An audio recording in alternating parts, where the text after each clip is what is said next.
வணக்கம். இன்னைக்கு படிக்க போகும் கதையின் தலைப்பு கெட்டி மேளம். இது ஒரு சிறு கதை. கதைக்கு போலாமா? சுந்தரி இப்படி செய்வாள் என்று கனவிலும் நினைத்து பார்க்கவில்லை. அவர்கள் மனதில் பேரிடியாய் இறங்கியது அந்த செய்தி. அப்பா, அம்மா, என் மனதுக்கு பிடித்த ஒருவருடன் ஊரை விட்டு செல்கிறேன். நாளை காலை எங்கள் திருமணம். என்னை மன்னிக்கவும். சுந்தரி. கடிதம் எழுதி வைத்துவிட்டு வீட்டை விட்டு செல்வர். முதல் முறையாக கைபேசியில் குறுஞ்செய்தி அனுப்பி வீட்டை விட்டு சென்றாள் சுந்தரி. இரவு 10 மணி இருளில் எங்கே போய் அவளை தேடுவது? தேடுவதற்கு அவள் என்ன இந்த ஊரிலேயா இருப்பாள்? எந்த ரயிலில் எந்த ஊருக்கு சென்று கொண்டிருக்கிறாளோ? சுந்தரியின் திருமணத்துக்கு இன்னும் 30 நாள் கூட இல்லாத சமயத்திலா இப்படி செய்வாள்? சக்திக்கு மீறிய இடம் வந்த போதிலும் வசதியான இடத்தில் அவள் வாழ வேண்டும் என்ற எண்ணம் தானே காரணம். எதற்கு இவ்வளவு செலவு செய்து பெரிய இடம் எனக்கு பார்க்கிறீர்கள் என்று சொல்லிக் கொண்டிருந்தது காதல் திருமணம் செய்து கொள்ளத்தானா? பாவி மகளே, எங்களை பெருந்தீயில் தள்ளிவிட்டு சென்று விட்டாயே என சுப்பிரமணியனும் ஜானகியும் அழுது புலம்பினர். திருமண பரிவர்த்தனை நிலையத்தில் பதிவு செய்திருந்த சுந்தரியின் விவரங்களை பார்த்தோம். உங்கள் பெண் ஜாதகமும் புகைப்படமும் கிடைத்தது. எங்கள் மகன் சுரேஷுக்கு சுந்தரியை மிகவும் பிடித்துவிட்டது. திருமணம் செய்தால் அவளை தான் செய்து கொள்வேன் என்று ஒற்றை காலில் நிற்கிறான். ஜாதக பொருத்தம் பிரமாதம். உங்களுக்கு சம்மதம் என்றால் சம்பந்தம் பேசலாம். ராமச்சந்திரன் என்ற தகவல் கிடைத்தது சுப்பிரமணியனுக்கு. பதிவு செய்த 10 நாளிலேயே ஜாதகம் பொருந்திய கடிதத்தை கண்ட மகிழ்ச்சியில் துள்ளினாள் ஜானகி. சுப்பிரமணியத்துக்கு கால்கள் தரையிலேயே இல்லை. 2 நாளில் அவர்கள் சுந்தரியை பெண் பார்க்க வந்தனர். அவர்கள் சொன்னது போல பெண் பார்க்கும் படலம் வெறும் சம்பிரதாயமாக நடந்தது. சுந்தரியின் அழகில் சொக்கிதான் போனான் சுரேஷ். சுப்பிரமணியத்துக்கும் ஜானகிக்கும் சந்தோஷத்தில் என்ன செய்வதென்றே தெரியவில்லை. சுரேஷின் அம்மா பேச ஆரம்பித்த போதுதான் அந்த சந்தோஷம் அடங்கியது. எங்களுக்கு ஒரே பையன் சுரேஷ். எங்கள் சொத்துக்கு ஒரே வாரிசு. நாங்கள் உங்களை விட பெரிய இடம்னு உங்கள் வீட்டுக்கு வந்த உடனே தெரிஞ்சு போச்சு. சுரேஷ் ஆசைப்பட்டுட்டாங்கிற ஒரே காரணத்துக்காக மட்டும் இல்லாமல் எங்களுக்கும் சுந்தரியை ரொம்ப பிடிச்சு போச்சு. ஆனால் ஒன்று, எங்கள் அந்தஸ்துக்கு சமமாக கல்யாணம் தடபுடலாக நடக்கணும். மண்டபமே கிராண்டாக இருக்கணும். சீர்வரிசையிலும் எந்த குறையும் இருக்கக்கூடாது என்றாள். சுப்பிரமணியனும் ஜானகியும் ஒருத்தரை ஒருத்தர் பார்த்து கொண்டனர்.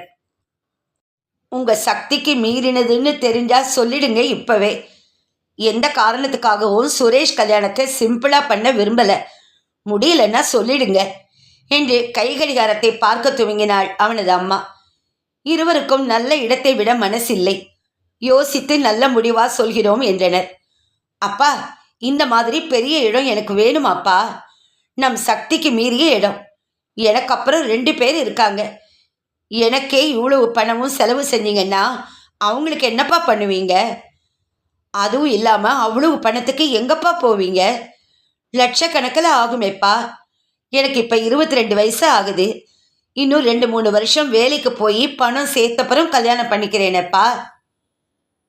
கஷ்டம்தான் சுந்தரி. ஆனால் இந்த மாதிரியான இடம் உனக்கு முதல் வரன்லேயே அமைஞ்சது ஆண்டவன் செயல். கஷ்டங்கிறது வாழ்க்கையோட பின்னி பிணைஞ்சது. மனுஷனா பிறந்தாலே கஷ்டம்தானே. இதுக்கெல்லாம் பயந்தா வாழவே முடியாது. உன்னை பெத்த எங்களுக்கு ஒரு நல்ல இடத்துல உனக்கு கல்யாணம் பண்ணி வைக்கிற கடமை இருக்கு. உனக்கு தெரியாது. நீ வாயை மூடு என்றார். சத்திர வாடகையே 2 லட்சம் கிட்ட. சாப்பாடு செலவு 4 லட்சம். அவங்க கேட்குற நகை செலவு 6-7 லட்சம். அதை தவிர பாத்திரம் பண்டம், அப்புறம் சொந்தக்காரங்களுக்கு துணிமணி, பையன் வீட்டுக்காரங்களுக்கு துணி. கணக்கு பண்ணி பார்த்தா கிட்டத்தட்ட 15-16 லட்சத்துக்கு மேலே போகும் போல் இருக்கேம்மா. அத்தனை பணத்துக்கு எங்கே போவீங்க? தேவையாப்பா இந்த இடம்? ரொம்பவே அகலக்கால் வைக்கிறீங்க 2 பேரும். நினைச்சாலே கொலை நடுங்குது எனக்கு என்ற சுந்தரியின் கண்களில் மிரட்சி தெரிந்தது. மீண்டும் கணக்கு வழக்குகளில் மூழ்கினர் சுப்பிரமணியமும் ஜானகியும். ஒரு நாள் சுரேஷின் பெற்றோர் வர வாய்மலர வரவேற்றனர். கல்யாண ஏற்பாடெல்லாம் நடந்துட்டுருக்கா? எவ்வளோ தூரம் இருக்கு என அவனது அம்மா கேட்க, அதில் தான் மும்முரமாக இருக்கும், அப்புறம் சொல்லுங்க என்றாள் ஜானகி. ஒன்றுமில்லை, சுரேஷ் என்ன நினைக்கிறான்னா, ஹனிமூனுக்கு சுவிட்சர்லாந்து போக வர விமான டிக்கெட், அங்கே ஹோட்டல் புக்கிங், நீங்க கொடுத்தா மதிப்பா இருக்குன்னு சொல்றான் என கூறி இவர்கள் மௌனத்தையே சம்மதமாக எடுத்து கிளம்பியது நினைவுக்கு வந்தது. மறுநாள் காலை 5 மணி அளவில் அழைப்பு மணி ஓசை கேட்டு கதவை திறந்தார் சுப்பிரமணியம். பலார் பலார் பலார். சுந்தரியின் கன்னங்களில் அவர் கைகள் பதிந்து கோவை பழம் போல சிவந்தன. சத்தம் கேட்டு வந்த ஜானகி திடுக்கிட்டாள். எங்க இருந்த ராத்திரி முழுக்க? வீட்டை விட்டு ஓடி போறேன்னு மெசேஜ் அனுப்பிட்டு ராத்திரி எங்கடி போன? நாங்க பதறி போயிட்டோம். என்ன நினைச்சிட்டு இருக்க உன் மனசுல? எப்பாடு பட்டாவது உன் கல்யாணத்தை நடத்தினோன்னு நாங்க 2 பேரும் அரும்பாடுபட்டு ஏற்பாடு பண்ணிட்டு இருக்கிற வேலையில என்ன திமிர் இருந்தா நீ இப்படியெல்லாம் பண்ணுவ என்றார். பதட்டப்படாதீங்கப்பா, என் தோழி வீட்டில் தான் இருந்தேன். எதுக்கு? என்ன திமிர் இருந்தா? சுப்பிரமணியன் மீண்டும் கைகளை ஓங்க தடுத்தாள் ஜானகி. போதுங்க, அடிக்க வேண்டாம். ஏண்டி இப்படி பண்ண சொல்லு சீறினாள். கொழுப்பெடுத்து நான் இப்படி பண்ணலை, எனக்கு ஒரு காப்பி கொடுமா என கேட்க எல்லாருக்கும் காப்பி எடுத்து வந்தாள் ஜானகி. சொல்லுடி, ராத்திரி முழுக்க துடிச்சு போயிட்டோம், எங்க போன? பதறினாள். ஒன்றும் ஆகலம்மா, என் தோழி ராதிகா வீட்டில் தான் இருந்தேன். ஏன் அவ வீட்டில் இருந்த? உங்களை பயமுறுத்ததான். நான் வீட்டை விட்டு போவதாக அனுப்பிய மெசேஜை பார்த்ததும் ராத்திரி உங்கள் மனசில் என்ன எல்லாம் வந்ததுன்னு சொல்லுங்களேன். எதுக்கு? பண்ணுறத பண்ணிட்டு என்ன ஆராய்ச்சி பண்ணுறியா? 2 பேரும் சொல்லுங்க என்றாள். தவிச்சு போயிட்டோம், உனக்கு ஏதாவது ஆயிடுமோன்னு கவலை.